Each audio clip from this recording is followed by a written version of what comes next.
এ হচ্ছে ইকরাম হোসেন। সে বয়স হচ্ছে কয় বছর বয়স?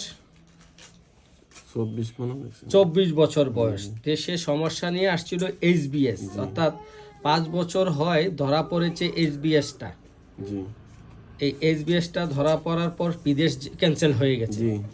আমার কাছে আসছিল সে জ্বালা পোড়া নিয়ে। কি ভীষণ জ্বালা পোড়া। জ্বালা পোড়া কোথায়? পায়ের তালু সহ পুরো শরীরে জ্বালা পোড়া। ঠিক বলছি? এবং জ্বালা পোড়া দিনে বেশি ছিল। জ্বালা পোড়াটা কখন বেশি ছিল? দিনে সকাল 8টা-9টার থেকে জ্বালা পোড়াটা বেড়ে যেত এবং চোখে জ্বালা পোড়া গরম ভাব বের হতো এবং এই জ্বালা পোড়ার কারণে চোখ দিয়ে পানিও বের হইতো। এই জ্বালা পোড়াটা এখন কেমন আছে? হ্যাঁ, এখন ভালোই। আগে তো লেপের নিচে পাও নিতে পারতাম না, এখন লেপের নিচে পাও নিতে পারো। তাহলে জ্বালা পোড়া এখন সম্পূর্ণ ভালো আছে। তুমি খুশি না বেজার? খুশি। বলো আলহামদুলিল্লাহ। আলহামদুলিল্লাহ, মাশাআল্লাহ। তোমার একটা গ্যাস্ট্রিক ছিল 2 বছরের, এখন গ্যাস্ট্রিকটা কেমন আছে? গ্যাস্ট্রিকও কম আছে। আচ্ছা, তোমার রক টান পড়া ছিল, একটা রক টান পড়া। হ্যাঁ, রক টান পড়াটা ভালো আছে?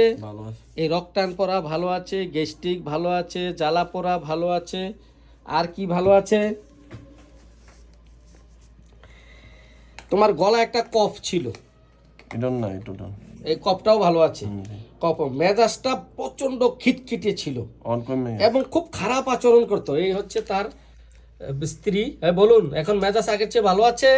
হ্যাঁ, অনেক ভালো আছে না? আগে খুব মেজাজই ছিল। কি করতো? মেজাজ ভাঙচুর করতো, ছুঁড়ে ফেলে দিত, সবকিছু ফেলাই দিত, উল্টা পাল্টা, মাথা গরম হয়ে যেত। এখন আগের চেয়ে ভালো আছে। তোমার আব্বু এখন আগের চেয়ে ভালো আছে। হ্যাঁ, এই হচ্ছে এর মেয়ে, ও চিকিৎসা করো হোমিওপ্যাথিক।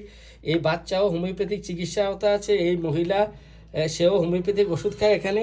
আর এ তো প্রথমে হোমিওপ্যাথি দিয়ে শুরু করেছে, পুরো পরিবার এখন হোমিওপ্যাথির আওতায় চলে আসছে। তো যাই হোক, মেজাজটা ভালো আছে জেনে খুব ভালো লাগলো। এখন চোখে পানি পড়াটাও ভালো আছে।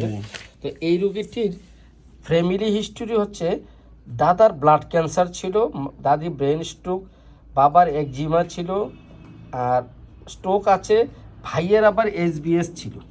হ্যাঁ, ভাইয়ের এসবিএস ছিল, ঠিক আছে, একজিমা টিউমার দিয়েছিল। তো ওর হচ্ছে একটা স্বপ্ন, অত্যন্ত পিকুলিয়ার একটা লক্ষণ দিয়েছে সে স্বপ্নটা হচ্ছে এই যে তুমি স্বপ্নে কি দেখো?